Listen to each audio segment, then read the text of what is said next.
Olá, pessoal. Seja bem-vindo ao canal Filosofia Ser e Pensar.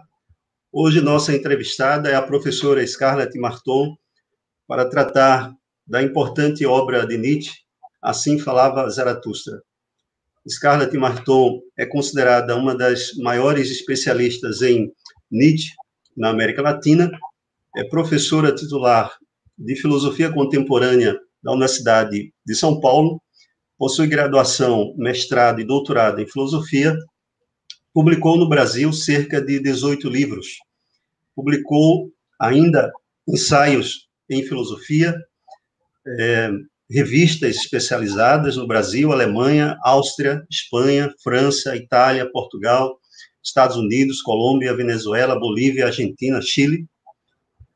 Fundou o GEM, Grupo de Estudos Nietzsche, além de ter criado o caderno Nietzsche. Olá, professora Scarlett, seja bem-vinda. Olá, Marcílio, muito obrigada pelo seu convite. Para mim é de fato uma grande satisfação nós conversarmos hoje sobre essa obra tão importante de Nietzsche, Assim Falava Zaratustra. Ok, professora. Professora, eu gostaria de começar com a citação de sua autoria. Essa citação, ela se encontra em um texto seu, de sua autoria, chamado Zaratustra, do fracasso pedagógico ao aprendizado por vivência. Diz assim, abre aspas, dentre os livros de Nietzsche, Assim Falava Zaratustra é certamente o mais hermético e controvertido. Nele encontram-se temas centrais da filosofia nietzschiana, da maturidade, o conceito de vontade e de potência, a doutrina do eterno retorno do mesmo, a superação do niilismo e o projeto de transvaloração de todos os valores, a ideia de além do homem e a noção de amor fati. Eu penso que essa citação dá o tom da entrevista, né, as questões que vão tratar de vários desses temas. E eu gostaria de fazer a primeira pergunta, que é uma pergunta, na verdade, que encaixa como se tivesse três perguntas, na verdade. Nietzsche, em carta de 1888, enviada ao ensaísta e músico Karl Fuchs, ele confessa o seguinte, abre aspas, eu dei aos homens o livro mais profundo que eles já tiveram, meu Zaratustra, fecha aspas. Qual a importância dessa obra? O problema fundamental que se encontra trabalhado nessa obra e a estrutura, não é, do Assim Falava Zaratustra. Muito bem, Marcílio. Na verdade, eu entendo que nos textos de Nietzsche há uma exposição progressiva do seu pensamento. Nietzsche tenta expor as suas ideias centrais de diferentes maneiras no correr dos seus textos. Assim é que Assim Falava Zaratustra é um livro em que ele vai trazer toda uma problemática que será retomada, em grande medida, no livro seguinte, por ele publicado, que é Para Além de Bem e Mal. E nós sabemos que a genealogia da moral, que se segue a Para Além de Bem e Mal, na verdade, tem como subtítulo um adendo e complemento a Para Além de Bem e Mal. Ou seja, é toda uma problemática que vai ser tratada a partir de diferentes perspectivas nesses três livros. E não só nesses três livros, nos livros seguintes também, de alguma maneira. No caso de Assim Falava Zaratustra, o que nós temos? Se nós abrirmos a primeira página do livro, nós vamos ter a seguinte situação. Depois de 10 anos, isolado na sua montanha, na sua caverna, unicamente com os seus animais, a águia e a serpente, Zaratustra, numa manhã, sai da caverna e se dirige ao sol.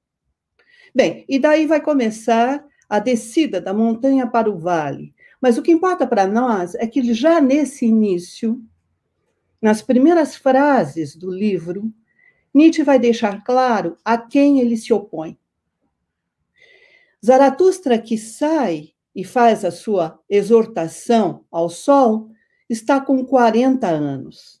E essa exortação se dá fora da caverna e não dentro dela.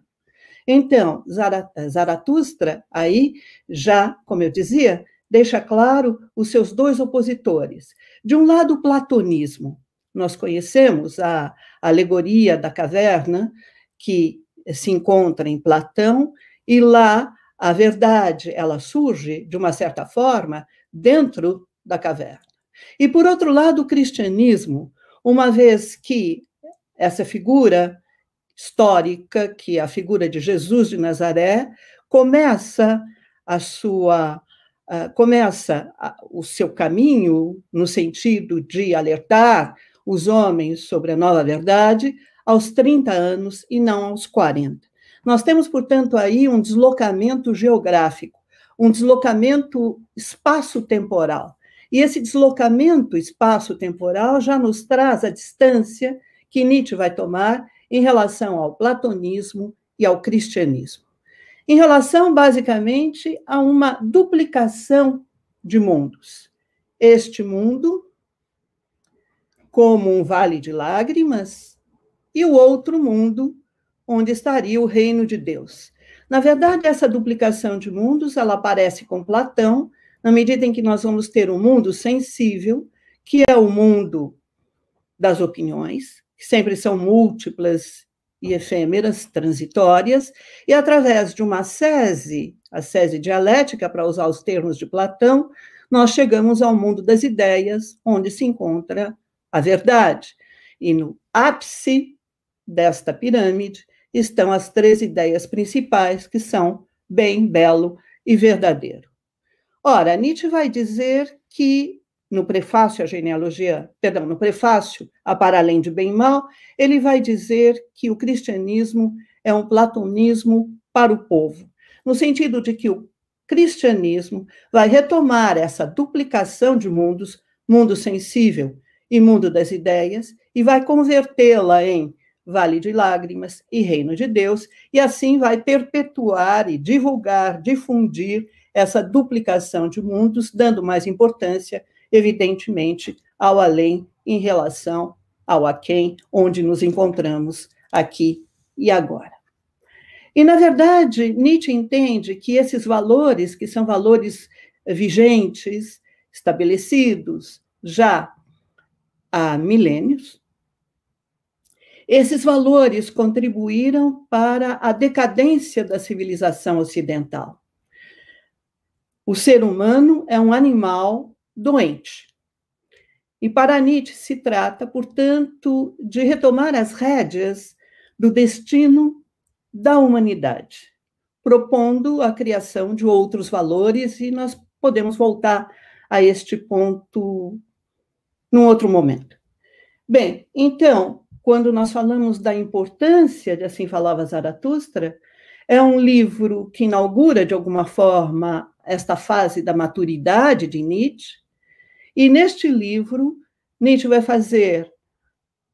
fazer um diagnóstico da civilização ocidental, como uma civilização em declínio, uma vez que engendra um animal doente, que é o ser humano, e vai propor uma mudança dos valores que, de alguma forma, norteiam a nossa conduta. Como você já adiantou, Marcílio, de fato, os principais temas do pensamento nietzschiano da maturidade estão presentes nesse livro. Eles serão explorados mais e mais nos livros subsequentes, nos livros que virão depois dele, mas já estão presentes aí. Já estão presentes, por exemplo, o pensamento do eterno retorno, a noção de amor fati, o conceito de vontade de potência, enfim, a ideia de além do homem, a transvaloração de todos os valores. A estrutura de Assim Falava Zaratustra é uma estrutura muito peculiar, e é muito importante que nós comecemos a nossa conversa trazendo ao primeiro plano essa estrutura. Nietzsche escreve, na sua correspondência, Nietzsche afirma que a primeira parte de Assim Falava Zaratustra foi redigida em 10 dias do mês de janeiro de 1883. A segunda parte, em 10 dias de julho desse mesmo ano.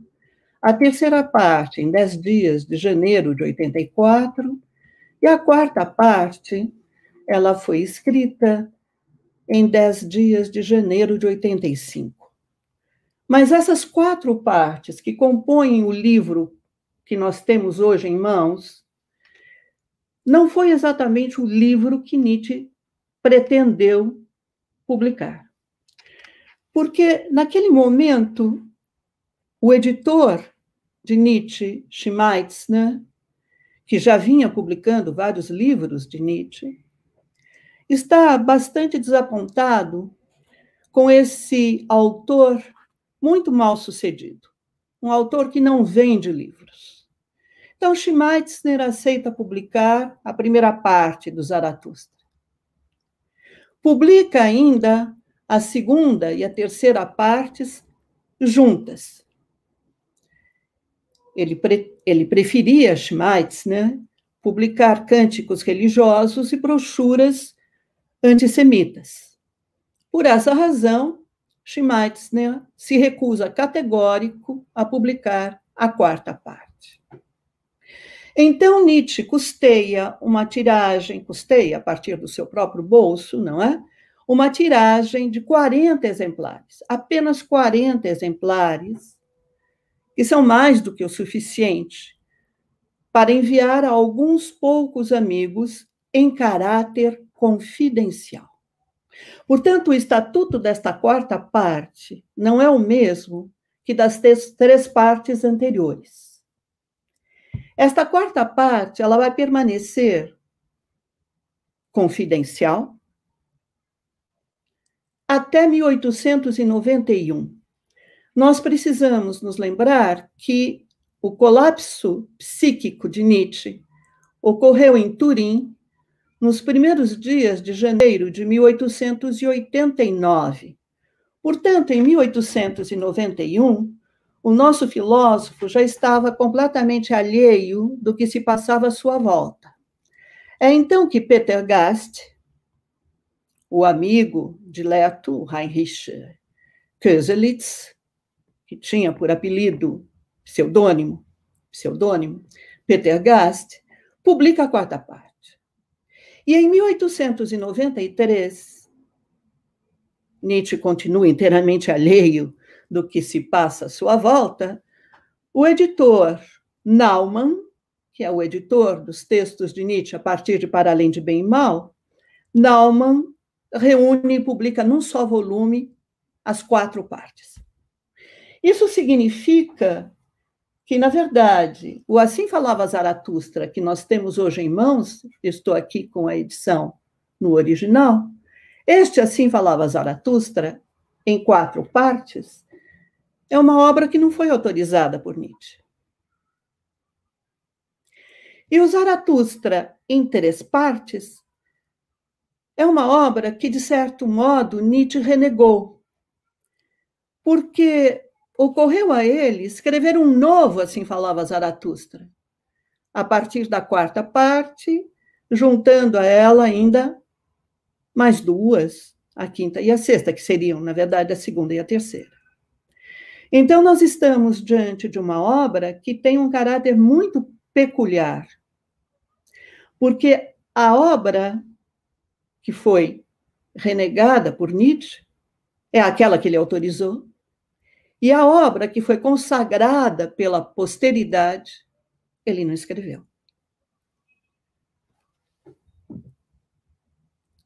Não escreveu, evidentemente, apenas acrescento, né, para que fique bem claro, não escreveu na medida em que não autorizou juntar esta quarta parte às 3 anteriores já publicadas. A quarta permaneceu confidencial. Excelente, professora. Eu queria, antes da gente entrar no conteúdo propriamente dito, embora a professora já fez menção ao conteúdo quando falou da importância, eu queria tratar do estilo. A gente tem uma preocupação que é ao ler um texto filosófico, a gente identificar o estilo do autor, porque não raro alguns filósofos, quando quando expõem as suas ideias através de uma obra, eles escolhem um estilo. E às vezes o leitor acha que o estilo é algo secundário, é por acaso. Então, assim, há entre os estudiosos uma discussão sobre a natureza do estilo de escrita nietzscheano, e eu gostaria de saber se esse estilo, não é, porque nesse debate há uma preocupação em saber se o estilo de Nietzsche é compatível com a filosofia. No Assim Falava Zaratustra, parece-me que Nietzsche ele faz uma proposta, não é? Não por acaso, mas de forma proposital e metodológica, de uma espécie de filosofar poético, assim, usando metáforas e etc. Não é uma exposição expositiva, tal, dura, né? Difícil de compreensão. Eu pergunto à professora, como é que a professora vê essa questão do estilo filosófico de Nietzsche, dentro desse grande debate? Muito bem, Marcílio, uma pergunta muito apropriada, porque ela vai me permitir trazer uma das marcas da filosofia nietzschiana, no meu entender, que é o pluralismo. O pluralismo está presente na filosofia nietzschiana das mais diferentes maneiras. E está presente, inclusive, nas opções estilísticas do filósofo. Se nós tomarmos o conjunto dos seus livros, nós vamos notar que O Nascimento da Tragédia, o seu primeiro livro, publicado em dezembro de 1871, apresenta um estilo dissertativo. A ele se seguem 4 considerações extemporâneas. David Strauss, o Devoto e o Escritor, de 73, da utilidade e desvantagens da história para a vida, Schopenhauer como educador, Richard Wagner em Bayreuth. São textos redigidos entre 73 e 76, onde Nietzsche adota um tom panfletário, mas sem nenhuma conotação negativa quando eu uso o termo panfletário. Na verdade, ele está nas 2 primeiras considerações extemporâneas, criticando 2 alvos de ataque da cultura da sua época, e nas 2 últimas prestando uma espécie de homenagem a Schopenhauer e Wagner, uma homenagem que já tem um sabor de despedida. Portanto, tomando esses textos, que são os seus primeiros textos, nós já vemos 2 estilos distintos. Um estilo dissertativo no Nascimento da Tragédia e um estilo panfletário nas 4 considerações extemporâneas. Em 1878, Nietzsche lança Humano Demasiado Humano. A esse livro se seguem 2 apêndices que serão reunidos posteriormente num segundo volume de Humano, e os apêndices são Miscelânea de Opiniões e Sentenças e O Andarilho e Sua Sombra. Depois vem Aurora, e, por fim, as 4 primeiras partes da Gaia Ciência. Nós podemos dizer que, de modo geral, nesses textos, Nietzsche vai adotar o estilo aforismático. Sentenças, parágrafos, tratando dos mais diversos temas, sem que nenhum elo aparente os una. Na verdade, Nietzsche aqui está muito próximo dos moralistas franceses do século XVII e XVIII. Eu penso em La Rochefoucauld, La Bruyère, Vauvenargues e Chamfort, que também escreviam através de máximas ou retratos, e muito próximo, igualmente, dos iluministas franceses do século XVIII, como Diderot e Voltaire, com a sua aversão pelos sistemas filosóficos.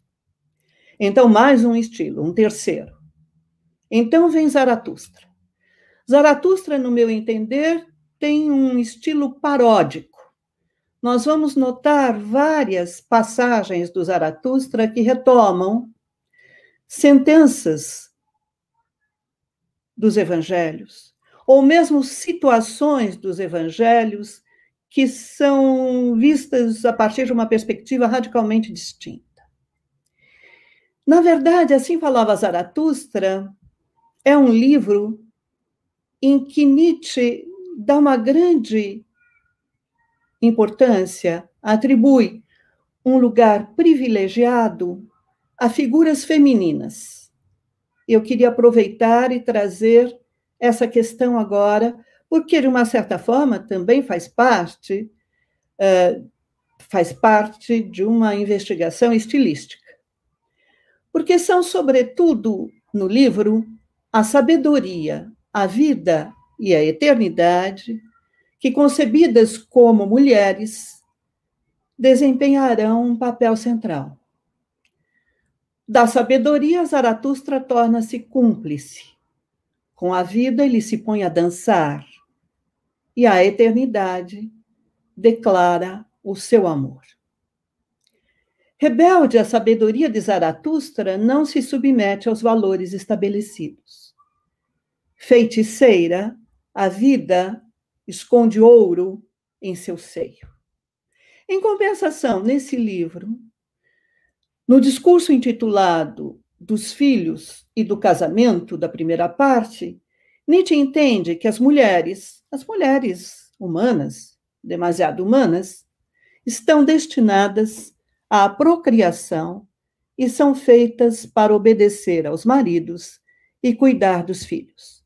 Nós notamos, portanto, uma distinção muito clara entre as qualidades atribuídas às mulheres bem-amadas de Zaratustra, que, na verdade, são personificações femininas de entidades abstratas, a sabedoria, a vida, a eternidade, e as mulheres humanas, demasiado humanas.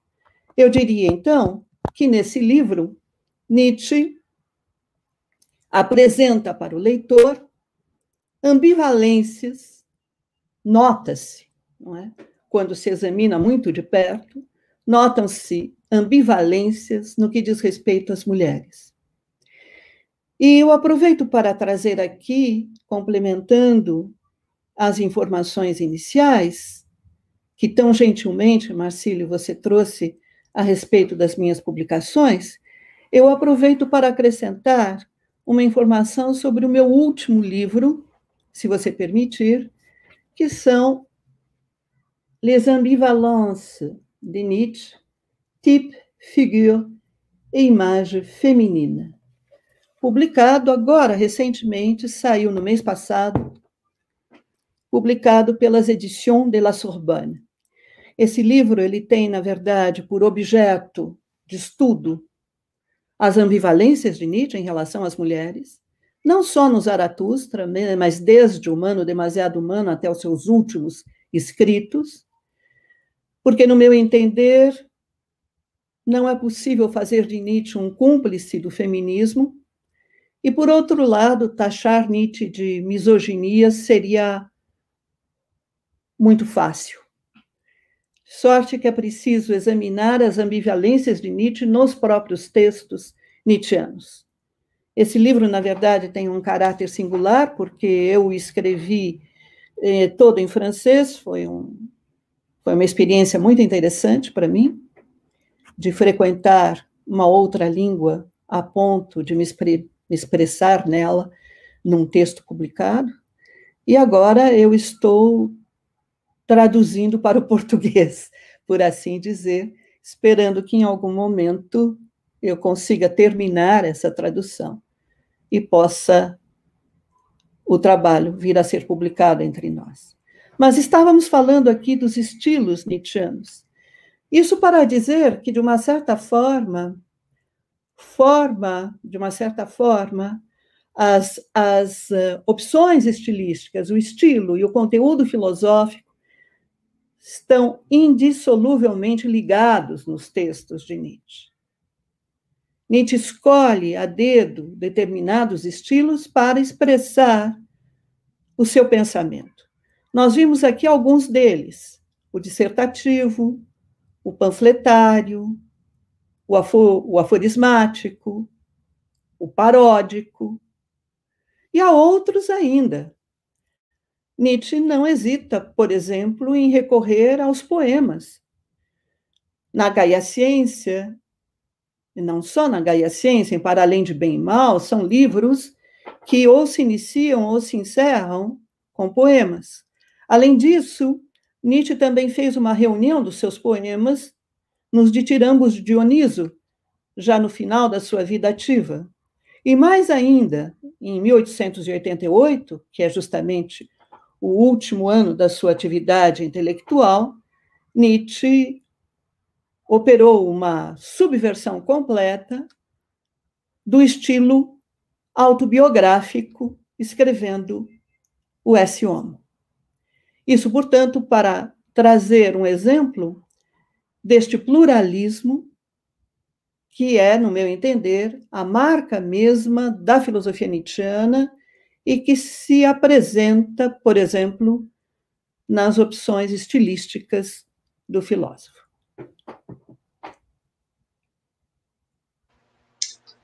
Eu achei incrível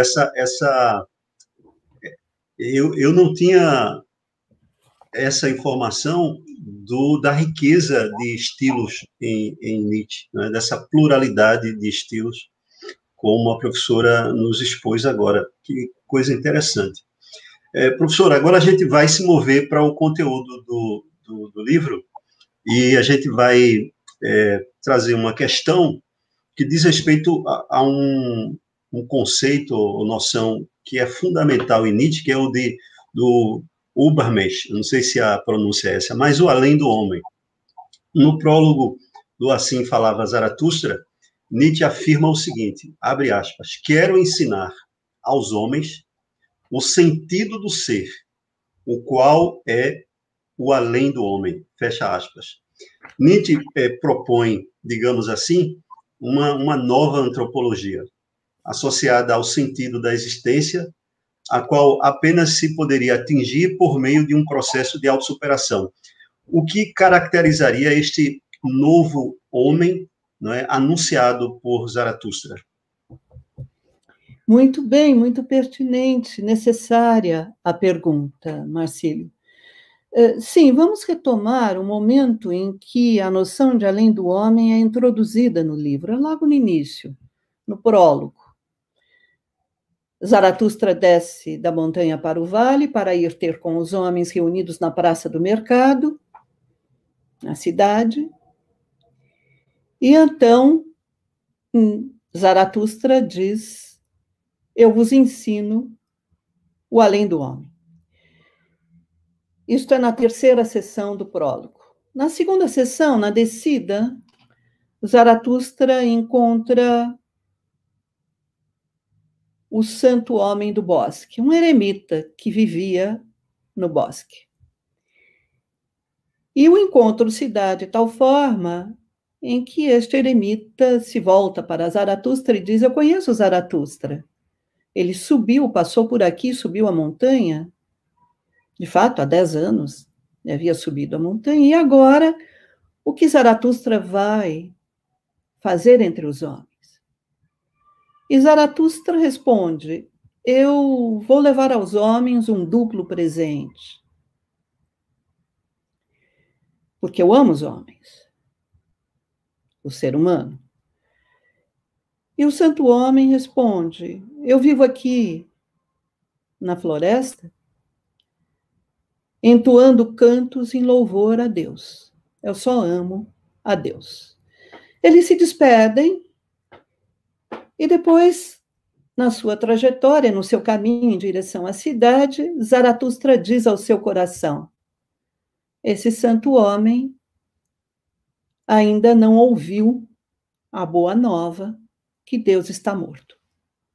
E imediatamente em seguida, ao chegar na cidade, Diante do povo reunido na praça do mercado, Zaratustra diz: eu vos ensino o além do homem. Portanto, essas duas noções, elas se acham intimamente ligadas. É só possível chegar ao além do homem porque Deus está morto. Então, vamos, antes de mais nada, tentar compreender o que significa essa expressão Deus está morto. Nietzsche não afirma que Deus não existe. Portanto, não se trata de um ateísmo. Que o ser humano acredite ou não numa divindade superior, isso não está aqui em linha de conta. Não está sendo tomado em consideração. O que Nietzsche, as palavras que Nietzsche põe na boca de Zaratustra são: Deus está morto. Vamos voltar ao que nós dizíamos anteriormente. Vamos voltar lá ao platonismo, mundo das ideias, no ápice do mundo das ideias, as ideias de bem, belo e verdadeiro, sendo que a ideia de bem é a mais importante delas. No cristianismo, é o Deus sumamente bom. É o Deus onisciente, todo-poderoso e sumamente bom. Portanto, a ideia de bem, ela está colocada num determinado lugar que é completamente fora do nosso alcance. Ou no mundo das ideias, com Platão, ou no mundo supraterreno, com o cristianismo. Muito bem, isso significa que o valor bom, o que é o bem? Temos ações boas, ações más? Temos um comportamento bom, um comportamento mau? Não é? Nietzsche dirá que o bem é um valor. E sendo um valor, ele não é essencial, imutável e eterno. Porque quando pensamos no bem, no contexto da doutrina platônica, ou no bem, no contexto da religião cristã, este bem, por se achar num mundo suprassensível, no outro mundo, ele aparece como sendo essencial, imutável e eterno. Deus é essencial, imutável e eterno. Deus sumamente bom, o bem aí, é igualmente essencial, imutável e eterno. Portanto, não pode ser alterado. Mas Nietzsche vai introduzir a noção de valor, já aqui em Assim Falava Zaratustra. Tudo isso vai ficar muito mais claro em Para Além de Bem e Mal, e mais claro ainda na Genealogia da Moral. Mas, muito bem, introduzir a ideia de valor significa perguntar como os valores surgiram. Os valores, no entender de Nietzsche, são humanos, demasiado humanos. Eles surgiram em algum momento, em algum lugar, eles podem sofrer transformações e eles podem desaparecer e dar lugar a outros valores. Assim é que Deus aqui, este Deus que está morto, é o Deus como sede e origem dos valores. Isto significa que os valores não encontram a sua legitimidade num outro mundo. Os valores são humanos. E se este Deus desaparece, uma determinada noção de ser humano também deve desaparecer. Porque na religião cristã, Deus é visto como o Criador e o ser humano como a criatura. A partir do momento em que o Deus Criador desaparece, o ser humano, enquanto uma criatura desse Criador, também tem de desaparecer. Então, é esta noção de humanidade, de ser humano, que vai dar lugar a uma nova noção de humanidade. O além do homem aponta para uma nova noção de humanidade. Então, vamos lá. Übermensch. Übermensch, este termo, que é o original, ele é composto de um prefixo, o prefixo über, e Mensch, que quer dizer ser humano, né? Über. E über é além. Pode ser traduzido por além, mas vamos tomar cuidado, porque não é um além no sentido vertical. Quando nós falamos o além, o outro mundo, isto é sempre no sentido vertical, não é? É um além no sentido horizontal. O mesmo prefixo über vai aparecer, por exemplo, num verbo que é überqueren.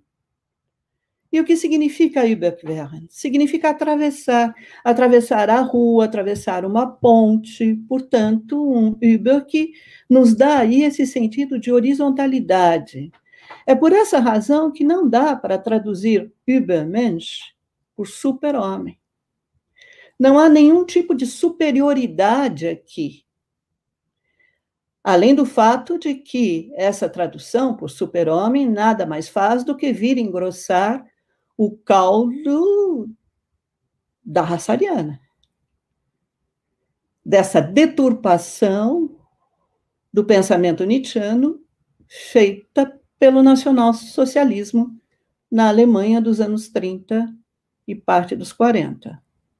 Portanto, Übermensch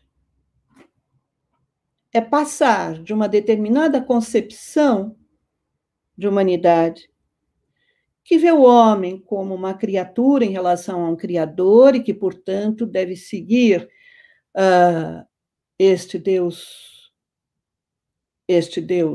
sumamente bom, e entender que os valores são essenciais, imutáveis e eternos, para uma outra concepção de humanidade, em que o ser humano é criatura e criador de si mesmo. E quando eu digo criador de si mesmo, isso significa ele é visto e ele se vê como aquele que estabelece valores, cria valores. Bem, isto em relação à ideia de além do homem. Quanto à antropologia, eu fico um tanto intrigada com essa interpretação, porque, no meu entender, claro, podemos falar de uma antropologia, uma dúvida, mas, no meu entender, com muito cuidado, porque a antropologia nos leva sempre a pensar em antropocentrismo, em tomar o ser humano como centro do universo. Ou, se não, ao menos, em dar um lugar privilegiado ao homem, atribuir a ele um papel central. E, no meu entender, o empreendimento filosófico de Nietzsche consiste em animalizar e naturalizar o ser humano. O ser humano é uma espécie animal como outra qualquer. O ser humano faz parte do mundo. Ele não está acima do mundo. Ele não pode controlar o mundo. Ele não está numa posição de destaque. Ele faz parte da natureza, de tudo que ocorre. Bem, então a antropologia, talvez entre aspas, com muito cuidado, sim, dar um novo sentido para a existência. Dar um novo sentido significa, no limite, criar outros valores.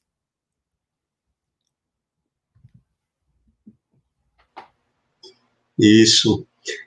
Há uma crítica em Nietzsche, no Assim Falava Zaratustra, há uma espécie de ideal ascético.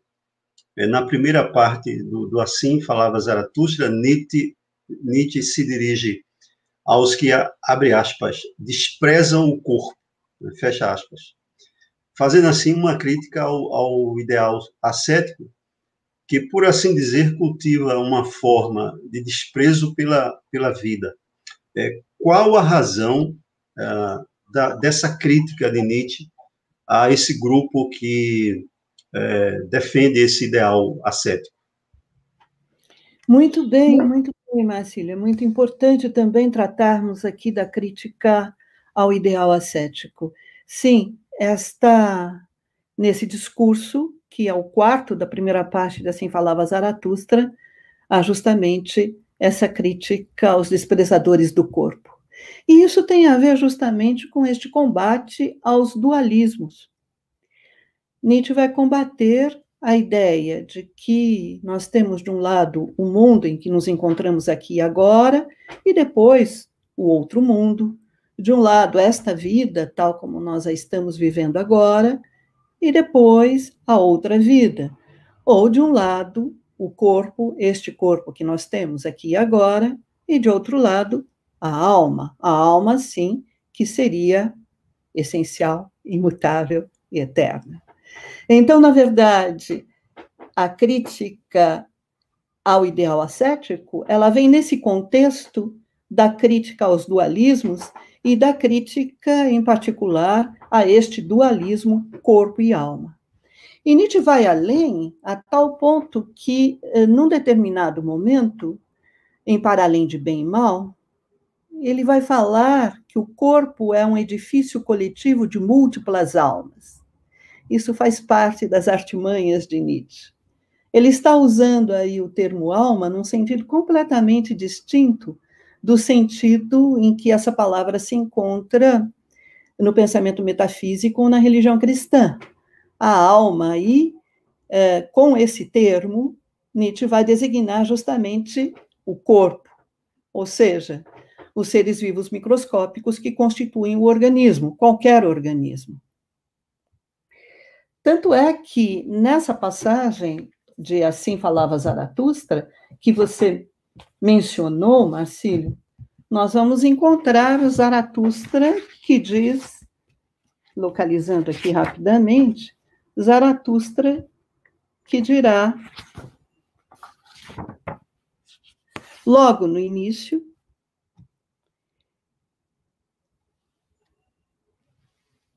eu sou todo o corpo e nada além disso. A alma é somente uma palavra para alguma coisa no corpo.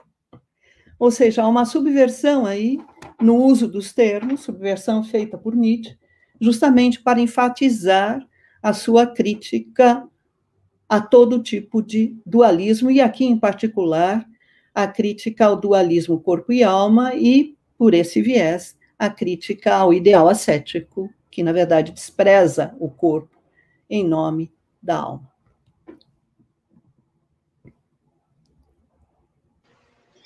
Há uma questão assim muito importante também, que é a questão do niilismo, né, que Nietzsche, nesta obra, ele aborda. Nietzsche faz uma crítica a um palavrório antigo, entre aspas, e aí eu extraí essa expressão, palavrório antigo do livro, que apresentaria como sabedoria, o qual ele sintetiza, né, esse palavrório antigo com a seguinte afirmação: para que viver? Tudo é vaidade. E aí se encontra no capítulo intitulado, a terceira parte, intitulado Velhas e Novas Tábuas. Nietzsche parece diagnosticar aqui o fenômeno do niilismo, e aí eu pergunto como Nietzsche define o niilismo e o que ele propõe para a superação desse fenômeno humano. Muito bem, muito bem. Na verdade, nós vamos ter vários tipos de niilismo. Eu vou trazer aqui dois. O niilismo, num primeiro momento, não é? Vem de nihil, a palavra, que significa nada em latim, diz respeito a desprezar este mundo em nome do outro. Então, desse ponto de vista, a civilização ocidental é nihilista, porque despreza este mundo, despreza esta vida, despreza este corpo em nome da outra vida, do outro mundo, da alma. Esse seria o primeiro sentido do termo niilismo. Mas, quando nós percorremos, assim falava Zaratustra, nós vamos encontrar lá a figura do adivinho. E este adivinho, ele traz uma ideia mais, uma outra concepção de niilismo, mais perversa, talvez, que é exatamente essa. Nada vale a pena. É o que nós poderíamos chamar de niilismo suicida. Mas aqui nós já demos um passo adiante. Porque quando dizemos que a civilização ocidental é niilista, ela é niilista porque ela despreza esse mundo em nome do outro. Portanto, em nome de certos valores considerados essenciais, imutáveis e eternos. No caso do niilismo suicida, já houve a derrocada da religião cristã, a derrocada do cristianismo, mas nada foi colocado no lugar. Portanto, nada vale a pena. Nós estamos perdidos, não há nenhum valor que possa orientar a nossa conduta. E o que Nietzsche proporia? E aqui nós chegamos a um ponto muito importante do pensamento nietzschiano, que é esse seu projeto de transvaloração de todos os valores. E, no meu entender, a transvaloração de todos os valores, ela implica 3 movimentos. Num primeiro momento, se trata, sim, de suprimir os valores estabelecidos. Esses que julgam que o outro mundo, a outra vida, a alma, tudo isso é mais importante do que nós estamos vivendo, mais importante de tudo aquilo que estamos vivendo aqui e agora. Então, suprimir os valores. Mas a transvaloração de todos os valores implica também inverter os valores. Ou seja, apreciar tudo aquilo que até então foi desprezado pela humanidade e desprezar tudo aquilo que foi até então apreciado pela humanidade. Ao invés de darmos mais valor, por assim dizer, à alma do que o corpo, não, vamos valorizar o corpo. Ao invés de darmos mais valor à outra vida em detrimento desta, não, esta é a vida que nós temos. Ao invés de darmos mais valor ao outro mundo em prejuízo deste, não, nós fazemos parte deste mundo em que nos encontramos aqui e agora. E, por fim, um terceiro movimento estaria aí presente nesse projeto de transvaloração de todos os valores. Se trata agora de criar valores. E criar valores, estes sim, estes que possam orientar a nossa conduta, e valores que estejam em consonância com a terra, com a vida, com o corpo.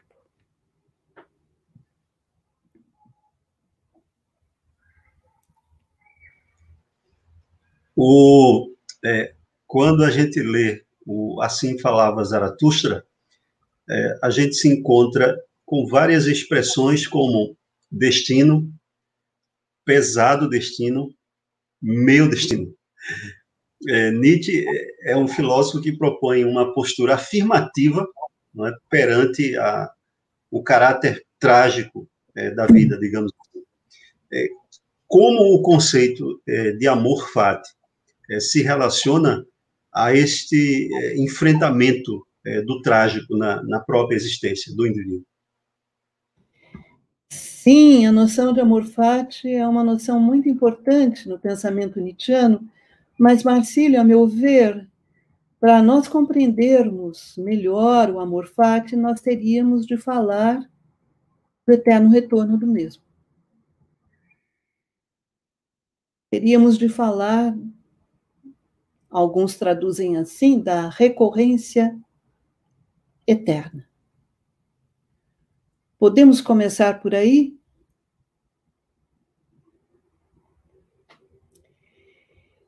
Muito bem.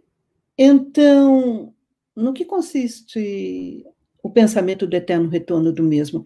Esse pensamento, na verdade, deu margem a muita conversa, né? Já se falou muito a esse respeito. Desde já, eu adianto que o eterno retorno do mesmo não tem nada a ver com reencarnação, não tem nada a ver com a repetição da mesma cena na nossa vida e coisas do gênero, né? O pensamento do eterno retorno do mesmo tem a ver, antes de mais nada, com uma cosmologia. E isto aqui me permite trazer um dos propósitos do empreendimento filosófico de Nietzsche, que, a meu ver, consiste numa retomada da filosofia pré-socrática. Os filósofos pré-socráticos que existiram no século VII e VI antes de Cristo, portanto, há 2.700 anos atrás, eles elaboraram cosmologias. Eles estavam preocupados com a chamada, em grego, arché, ou seja, com este princípio de geração e corrupção de todas as coisas, como as coisas surgem e desaparecem. E para eles não havia nenhum tipo de duplicação, nenhum tipo de dualismo. Tales de Mileto, por exemplo, vai dizer: tudo está cheio de deuses. Isto por quê? Porque não há diferença entre um mundo natural e um mundo sobrenatural. Heráclito vai falar numa conflagração, Heráclito de Éfeso, vai falar numa conflagração universal. Nietzsche, aliás, vai dizer que Heráclito foi o pensador com quem ele sentiu maior familiaridade. E vai, de alguma maneira, relacionar o seu pensamento do eterno retorno do mesmo com ideias de Heráclito. Isso não é ciúme. Então, Heráclito é o filósofo do Pantarrei, né? O filósofo de que tudo flui de forma incessante. Nós conhecemos aquela frase célebre de Heráclito: não se pode banhar duas vezes na água do mesmo rio. Em Nietzsche também vamos encontrar mais uma marca da filosofia nietzschiana, que é o dinamismo. Nada é se não vir a ser, tudo está se transformando constantemente. Muito bem, e esta ideia de conflagração universal em Heráclito é que, num determinado momento, o cosmo, aqui também é uma noção grega de mundo, não é? O cosmo é um todo finito e fechado. E eu já adianto que Nietzsche vai adotar essa concepção de mundo, e não a concepção moderna de universo, e hoje até podemos falar em pluriverso, etc. O universo, no século XVII, indeterminado com Descartes, e depois infinito. Não, para Nietzsche, o mundo é um cosmo, é um todo fechado e finito, como pensavam os gregos, os pré-socráticos. Muito bem, Heráclito vai dizer que, num determinado momento, a forma pela qual o mundo aparece, ela entra em colapso e ressurge. É como se o mundo se autodestruísse, se autocriasse. Essa mesma ideia, no fim das contas, ela não está tão distante da sabedoria oriental. Se nós formos, por exemplo, para o hinduísmo, lá nós vamos encontrar a figura de Shiva. Nós vamos encontrar, na verdade, uma trindade, 3 deuses no hinduísmo, que são Brahma, Vishnu e Shiva. Brahma é o criador, Vishnu o conservador e Shiva o destruidor. E há a ideia de que o mundo se cria a cada inspiração de Brahma e se destrói a cada expiração. Mas o que tudo isso tem a ver com Nietzsche? Nietzsche, na verdade, por volta de 1885, depois de introduzir o conceito de vontade de potência, e nós podemos, não é, Marcílio, mais adiante falar também da vontade de potência, mas Nietzsche vai introduzir a sua teoria das forças.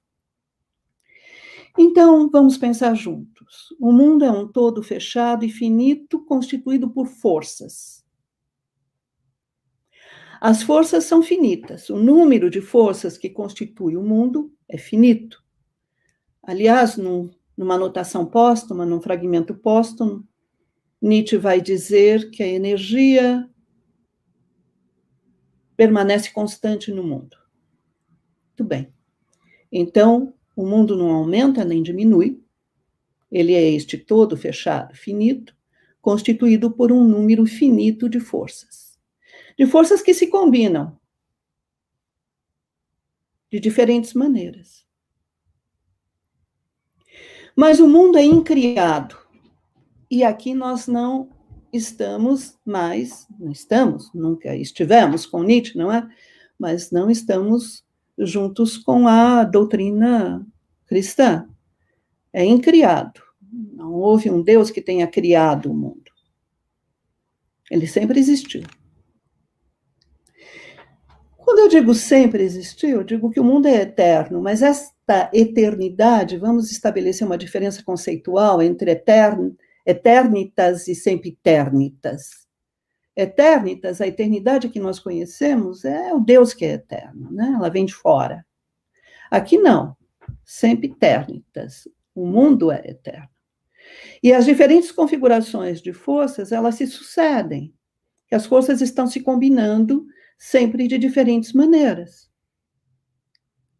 Então, há um estado atingido, se segue um outro, e assim por diante. Vamos nos lembrar do dinamismo, não é? Mas, se o mundo é um todo fechado, finito, se ele é eterno, se o mundo é constituído por um número finito de forças, e o número de combinações das forças também é finito, então tudo que ocorreu voltará a ocorrer um número infinito de vezes. Todos os dados estão aí. Mas o que é importante para nós notar é que o pensamento do eterno retorno do mesmo tem um caráter supra-histórico. Em Zaratustra, nós vamos encontrar o grande ano do vir a ser. No discurso intitulado Convalescente, os animais de Zaratustra dizem a ele: tu és o mestre do eterno retorno do mesmo, do grande ano do vir a ser, que se repete um número infinito de vezes. Portanto, não é muito mais do que o tempo de uma vida, é muito mais do que uma época histórica. É o próprio mundo, é cósmico, portanto. São ciclos cósmicos. É claro que a esta concepção cosmológica do eterno retorno do mesmo, Nietzsche vai trazer também uma exortação ética. E agora nós vamos nos aproximar do amor fati.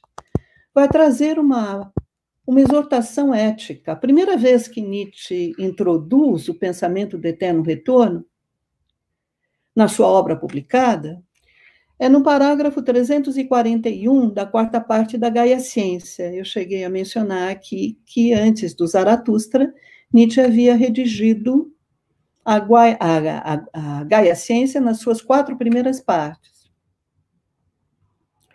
Então, no final da quarta parte da Gaia Ciência, há um parágrafo intitulado O Mais Pesado dos Pesos, em que Nietzsche traz pela primeira vez, como eu dizia, na obra publicada, o pensamento do eterno retorno do mesmo.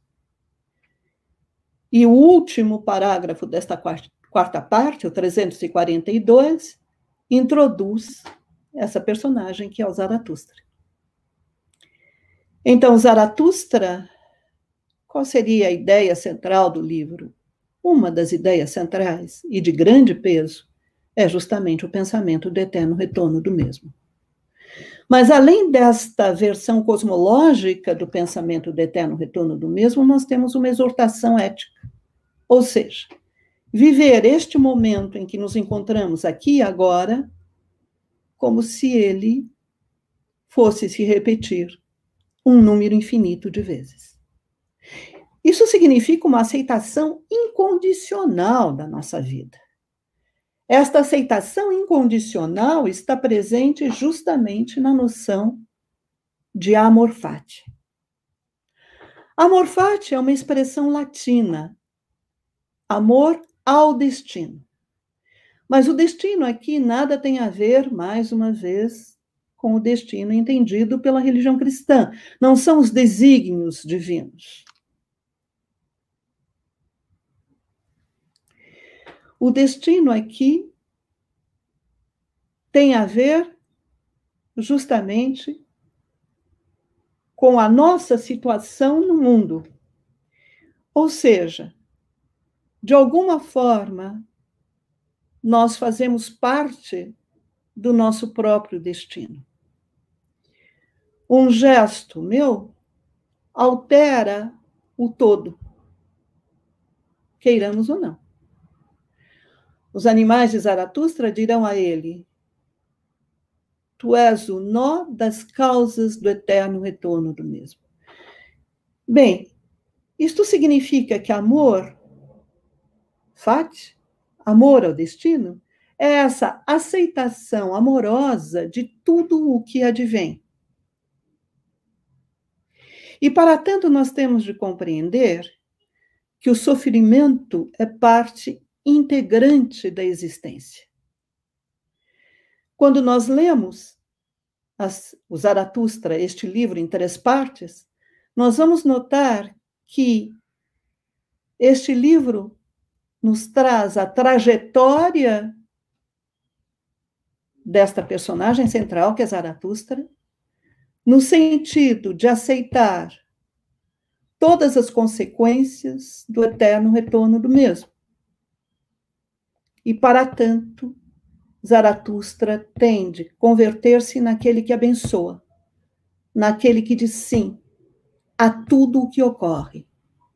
Este é um grande desafio, porque o amor fati exige que nós não venhamos a selecionar os acontecimentos da nossa vida. Assim, eu quero que volte os momentos prazerosos, os momentos mais sofridos e dolorosos, não, esses eu quero deixar de lado. Não. Inclusive, é interessantíssimo quando nós lembramos que Nietzsche introduz a noção de amor fati em 1879, que é justamente o ano da sua mais baixa vitalidade.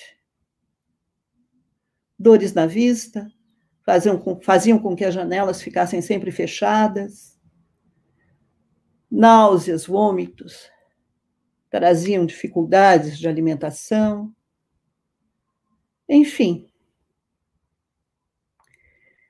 Foi o seu pior ano, digamos assim. Pelo menos é o que ele relata. E é nesse momento que Nietzsche introduz a noção de amor fati. Portanto, numa palavra, amor fati, amor ao destino, significa, antes de mais nada, aceitar tudo aquilo que a vida nos propõe, tanto o que há de alegre e exuberante, quanto o que há de mais doloroso e ameaçador.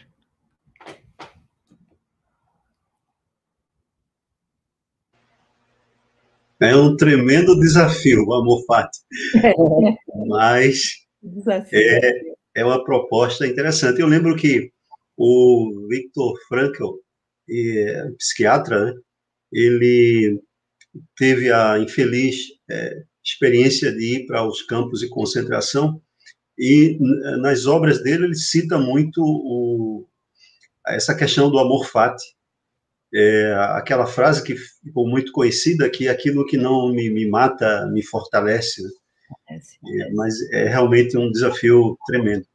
A professora fez menção nessa resposta à vontade de potência. Em seu livro, Nietzsche, das forças cósmicas aos valores humanos, a professora diz que, em Assim Falava Zaratustra, Nietzsche expressou pela primeira vez, abre aspas, a ideia de que a vida e a vontade de potência se identificam. Fecha aspas.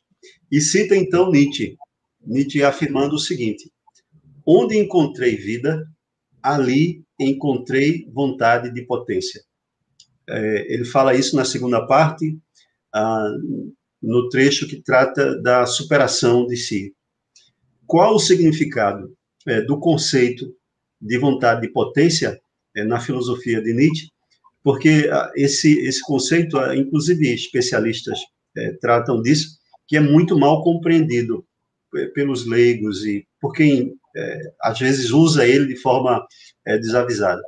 Qual seria esse conceito, professora? O significado? Muito obrigada por me permitir abordar essa questão aqui, Marcílio.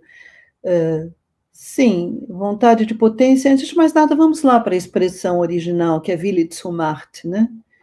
E, de fato, eu prefiro esta tradução, vontade de potência, e não vontade de poder, porque vontade de poder já nos levaria para as interpretações aí, as apropriações selvagens feitas pelo nacionalsocialismo, etc., né?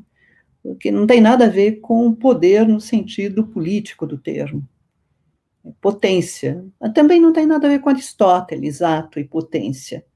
Mas vamos por partes. Wille aqui significa vontade, mas no sentido de disposição. Se disporá. E potência, Macht, vem do verbo machen.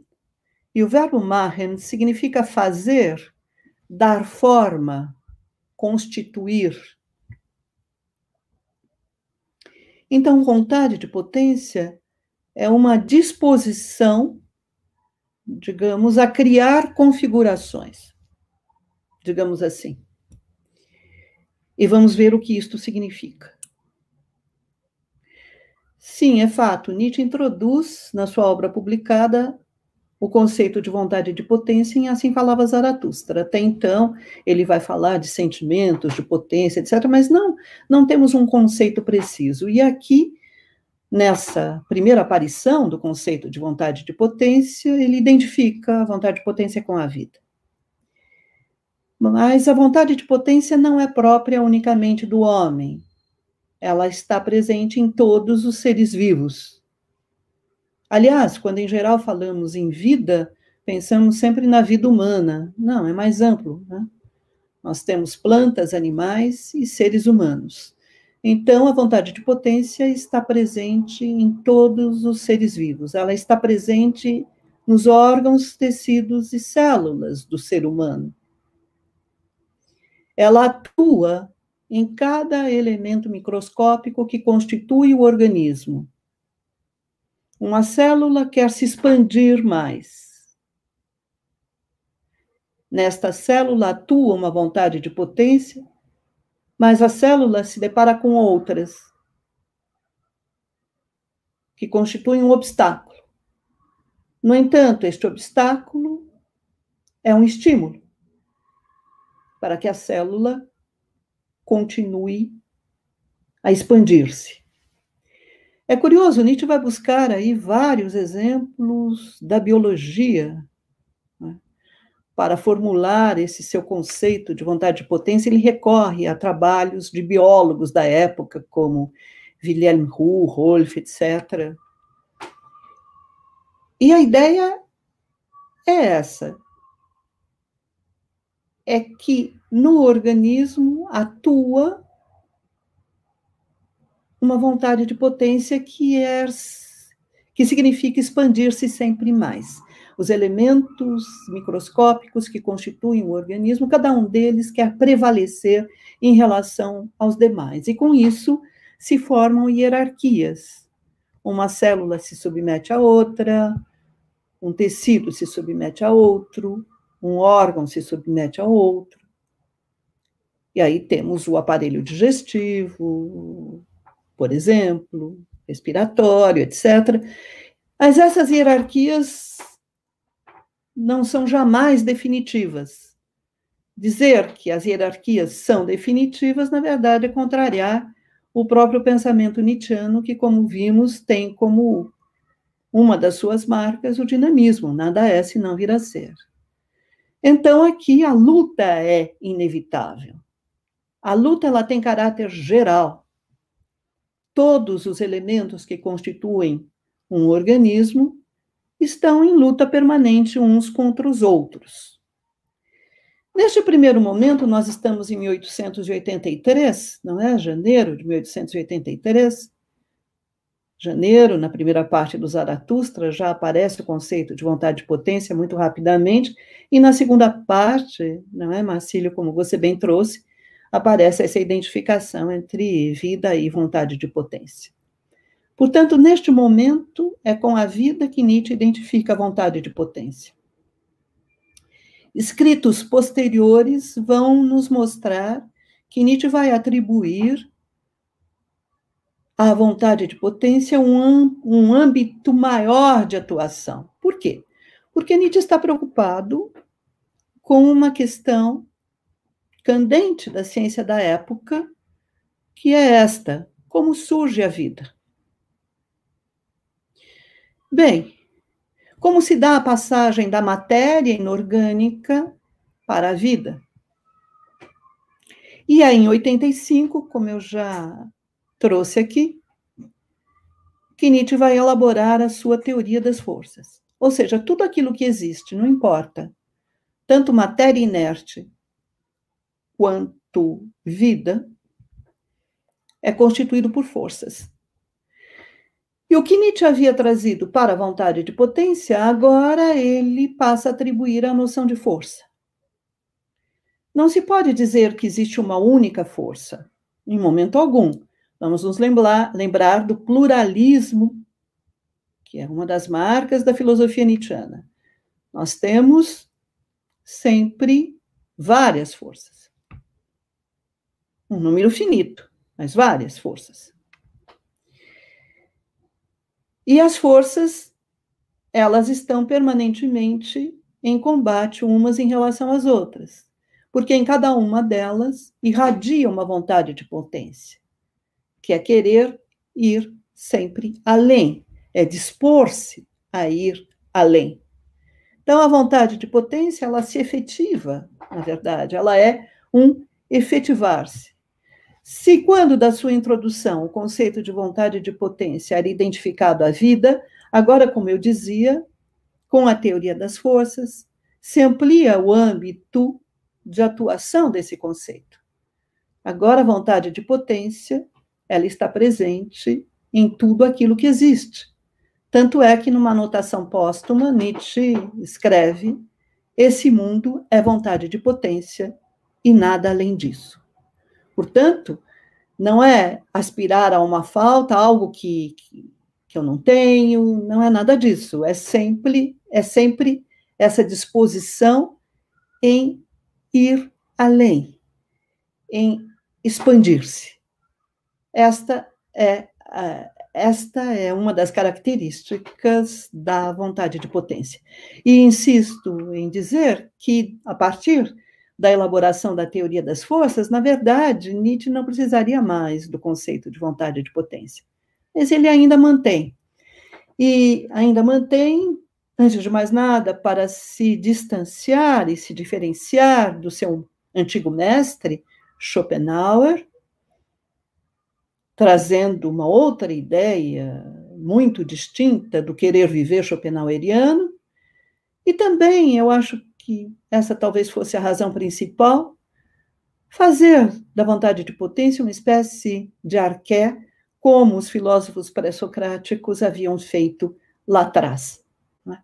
Ou seja, algo que leva à geração, ao surgimento de novas configurações, ao desaparecimento de configurações já estabelecidas. É sempre este processo contínuo como dizíamos, do eternamente destruir-se e criar-se a si mesmo, processo cósmico esse. O eternamente destruir-se e criar-se a si mesmo do mundo.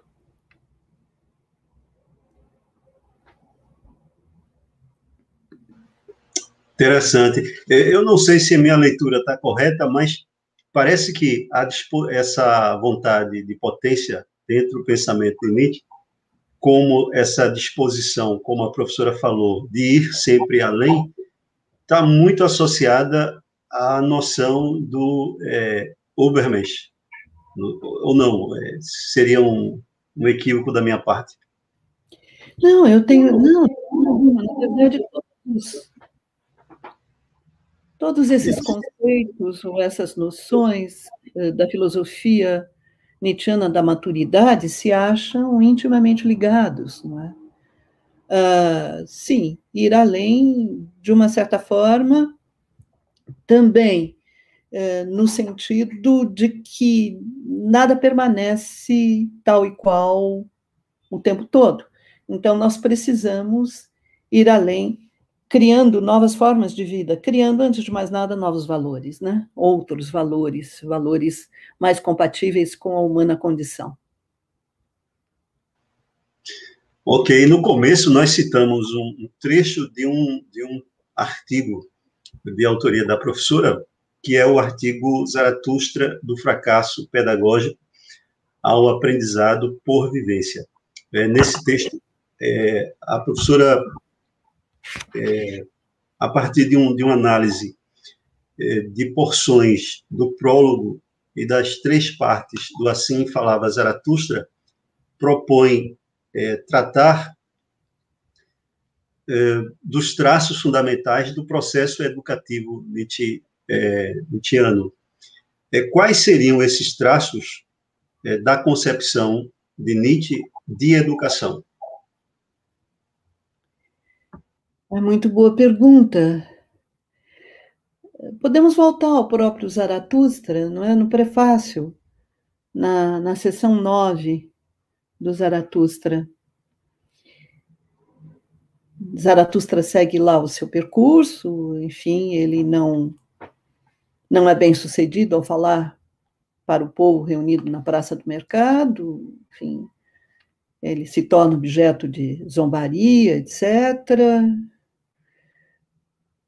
O povo ali estava reunido para ver um saltimbanco andar sobre uma corda suspensa, o saltimbanco cai ao chão, morre, Zaratustra carrega o cadáver nas costas e, por fim, é isto que importa aqui para nós, ele diz a si mesmo: uma luz raiou em mim, de companheiros eu preciso, e vivos, não de companheiros mortos e cadáveres que levo comigo aonde quero, Preciso, sim, de companheiros vivos, que me sigam porque querem seguir-se a si mesmos. Bem, o que nos traz esta ideia aqui? Qual é a ideia que nos traz esta passagem? Nos traz a ideia de que o que Nietzsche espera é transformar o seu interlocutor. É levar o seu interlocutor a ele mesmo transformar a maneira que tem de pensar, agir e sentir, tendo em vista o projeto da transvaloração de todos os valores. Se a civilização ocidental fez do homem, do ser humano, um animal doente, é preciso agora criar valores que permitam retomar em mãos as rédeas do destino da humanidade. E, para tanto, Nietzsche espera, como eu dizia, que os seus leitores, Zaratustra espera que os seus interlocutores, quando Zaratustra fala para os seus discípulos, venham a incorporar os ensinamentos como vivências. Ou seja, no meu entender, este é o ponto central aqui da noção de educação. Não basta aprender de cor, não basta conhecer, não basta discutir a respeito, mas é preciso integrar, incorporar, trazendo aqui um verbo em que a palavra corpo aparece, incorporar os ensinamentos como vivências. Mesmo porque Nietzsche dirá que para aquilo que não se tem vivência, não se tem ouvido. Portanto, é essa transformação que Nietzsche espera operar. E para quê? Para fazer com que o ser humano deixe de ser um animal doente e se converta num animal bem logrado.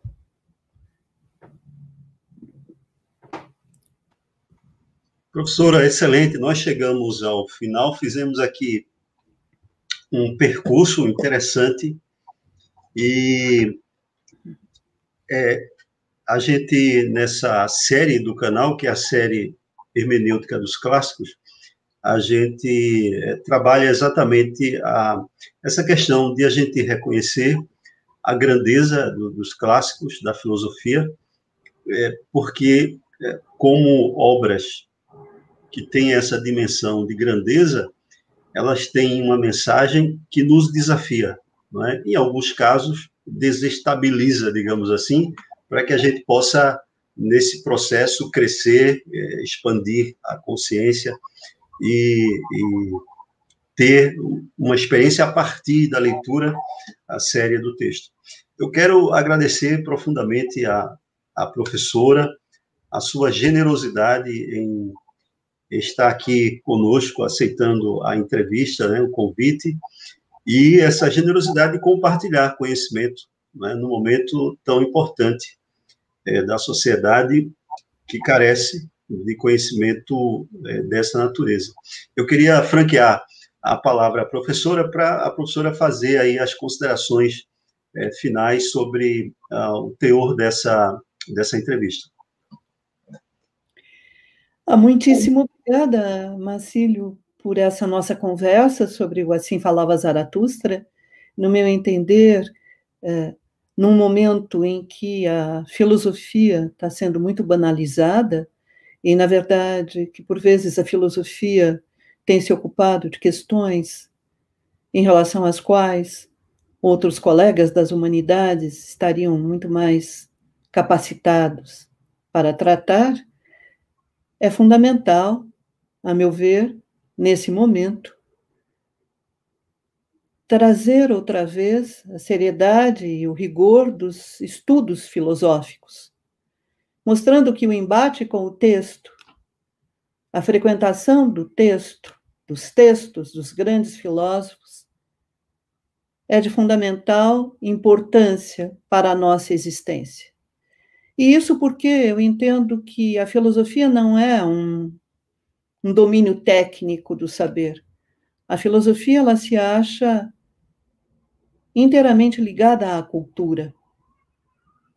Ler Nietzsche é nos abrirmos para todo um universo cultural também. E se você me permite, Marcílio, a importância desta entrevista consiste não só em trazer a precisão dos conceitos e talvez tentar dar algumas chaves de leitura que permitam um acesso mais direto ao próprio livro, esta obra mestra, que é o Assim Falava Zaratustra, mas também lembrar que, para nós compreendermos em profundidade o pensamento nietzschiano, nós também temos de nos voltarmos para a cultura. Assim é que, para entendermos Nietzsche, precisamos conhecer as telas do Claude Lorrain, esse pintor francês tão apreciado por Nietzsche. É fundamental percorrermos a literatura. Stendhal, o autor do Vermelho e o Negro, que Nietzsche também tão apreciava, mas não só a literatura francesa, a literatura russa com Dostoiévski, a literatura alemã, evidentemente, com Fausto, do Goethe, Isso sem falar no Heine e outros tantos. E a música. Nietzsche mesmo disse que sem a música a vida seria um erro. O próprio Nietzsche foi músico.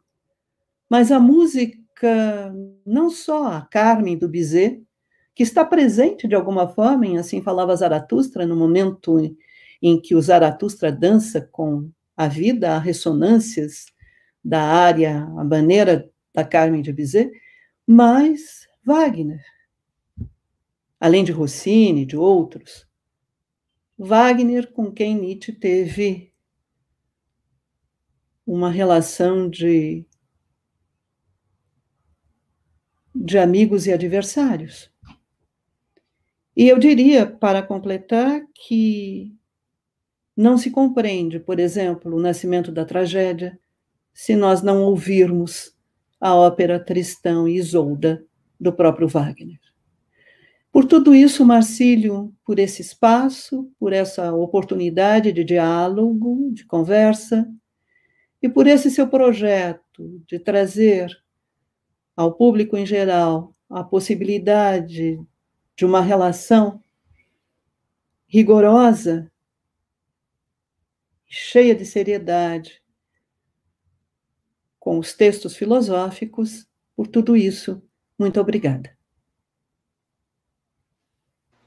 Que bom, professora. Nós, mais uma vez, agradecemos a sua gentileza.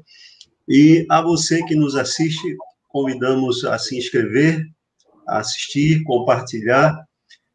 Nós sabemos que essa entrevista tem um valor grande e outras entrevistas virão.